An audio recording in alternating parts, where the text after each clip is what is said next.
జీవితంలో ఒక్కోసారి మనం కొన్ని పరిస్థితుల్లో ఇరుక్కుపోతాం. అప్పుడు అనిపిస్తూ ఉంటుంది మనం కొత్తగా ఏదైనా చేద్దాము అని. కానీ చేయలేని పరిస్థితి. ఎందుకంటే మనం కొన్ని సాంప్రదాయాలను పాటిస్తూ ఉంటాం. ఆ సాంప్రదాయాల్ని అతిక్రమించడానికి అంగీకరించలేము. మనసులో పుట్టే ప్రశ్న ఒక్కటే, నలుగురు ఏమనుకుంటారో ఏమోనని, అపార్థం చేసుకుంటారేమోనని. ఇప్పుడు చెప్పండి నాకు, ఎవరి నలుగురు? మీరు జన్మించినప్పుడు ఈ నలుగురు ఎక్కడున్నారు? మీరు ఏదైనా కఠిన సమస్యల్లో చిక్కుకున్నప్పుడు ఈ నలుగురు ఏమైపోయారు? వాళ్ళు ఏమైనా చేశారా, లేక మీకు ఎదురైన సమస్యల్ని మీరే పరిష్కరించుకున్నారా? ఆ నలుగురు గురించి ఆలోచించడం మానేస్తే మీరు మీ జీవితాన్ని అనుభవించగలరు. మీరు జీవితంలో చేయగల మంచిని 10 మందికి పంచడం ఎలాగో చూడండి.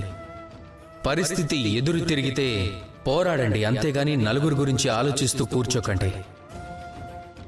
ఒక్కటే ఆలోచించండి, మీ జీవితంలో చేయగల మంచి ఏమిటి అనేది మాత్రమే. మీరు చేసిన పనుల వల్ల ఎప్పుడైనా ఎవరికైనా మనసు గాయపడిందేమో తెలుసుకోండి, అంతేగాని మంచి మీద దృష్టిని కేంద్రీకరించడం మర్చిపోకండి. అప్పుడు మీ చుట్టూ ఉన్న వారందరికీ మంచే జరుగుతుంది. కనుక మీరు కూడా నాతో కలిసి మంచిగా పలకండి. రాధా కృష్ణ.